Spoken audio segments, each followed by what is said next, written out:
Hello बच्चों, let's read the question. The question is a plank is moving with a velocity of 4 meter per second. A disc of radius 1 meter rolls without slipping on it with an angular velocity of 3 radian per second as shown in figure.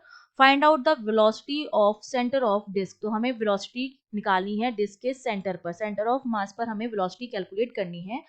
तो की concept में देखिए, जब हम motion हमारा ऐसा हो रहा होता है जहां पर ट्रांसलेशनल मोशन भी हो रहा होता है और रोटेशनल मोशन भी हो रहा होता है, उस कंडीशन में वेलोसिटी और ओमेगा किस तरह से रिलेट करते हैं. वी जो होता है वो ओमेगा आर के बराबर होता है, जहां पर आर जो होती है वो परपेंडिकुलर डिस्टेंस होती है. तो अब देखिए यहाँ पर हमारे पास क्या है, दो कॉन्टेक्ट पॉइंट है. एक तो इस पॉइंट को मैंने नाम दे दिया P और इस पॉइंट को मैंने नाम दे दिया Q. अब हमसे बात की जा रही है विदाउट स्लिपिंग. जब स्लिपिंग नहीं हो रही होती तो उस टाइम होती है हमारी प्योर रोलिंग की कंडीशन. और प्योर रोलिंग की कंडीशन में जो कॉन्टेक्ट पॉइंट होते हैं उन पर वेलोसिटी जो होती है वो सेम रहती है. ठीक है, वेलोसिटी जो होती है वो सेम रहती है. तो मतलब जितनी वेलोसिटी P पॉइंट पर होगी उतनी ही वेलोसिटी Q पॉइंट पर होगी. एक तो मुझे ये बात पता चल गई है. अब मुझे पता है कि रोटेशनल मोशन भी हो रहा है, ट्रांसलेशनल मोशन भी हो रहा है. देखिए इस डायरेक्शन में मूव कर रहा है मेरा ये वाला प्लैंक. तो ये वाला जो आएगा, क्योंकि ये इस तरह से मूव कर रहा है, तो एंगुलर वेलोसिटी अपोजिट डायरेक्शन में, इस डायरेक्शन में हमारी आएगी v. ओमेगा आर जो आएगा मेरा इस डायरेक्शन में आएगा, इसके अपोजिट डायरेक्शन में आएगा. ओमेगा इधर है तो ये इस तरफ जाएगा.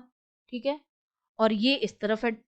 ठीक है, तो ये मेरे पास दोनों अपोजिट डायरेक्शन में जो ट्रांसलेशनल वेलोसिटी है और जो टेंजेंशियल वेलोसिटी है, इसको हम बोलते हैं टेंजेंशियल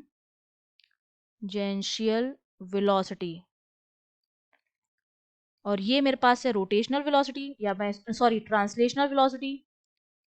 और दोनों क्या है, अपोजिट डायरेक्शन में है.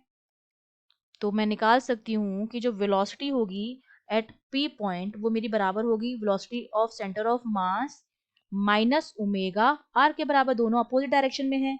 और सिमिलरली VQ भी मेरा उतना ही आएगा, V centre of mass minus omega r के बराबर. ठीक है, तो यहाँ से मेरे पास, और ये वैल्यू मुझे जो है वो दे रखी है, जो कितनी है, 4 है. ठीक है, तो मैं ये लिख सकती हूँ 4 equals to V at centre of mass minus omega r. ओमेगा की वैल्यू कितनी दे रखी है, 4 इंटू आर दे रखा है 1. तो ये मेरे पास कितना आ जाएगा, V सेंटर ऑफ मास ये मेरा आ जाएगा 4 प्लस 3 के बराबर.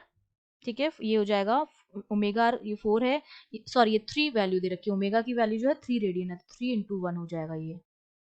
ठीक है, तो 4 प्लस 3 हो गया यहाँ पर मेरे पास. तो ये मेरे पास कितना आ गया है, सेंटर ऑफ मास की वेलोसिटी वो आ गई है 7 मीटर पर सेकेंड. तो ये जो है वो है डिस्क के सेंटर पर वेलोसिटी 7 मीटर पर second. I hope you understood well. All the best.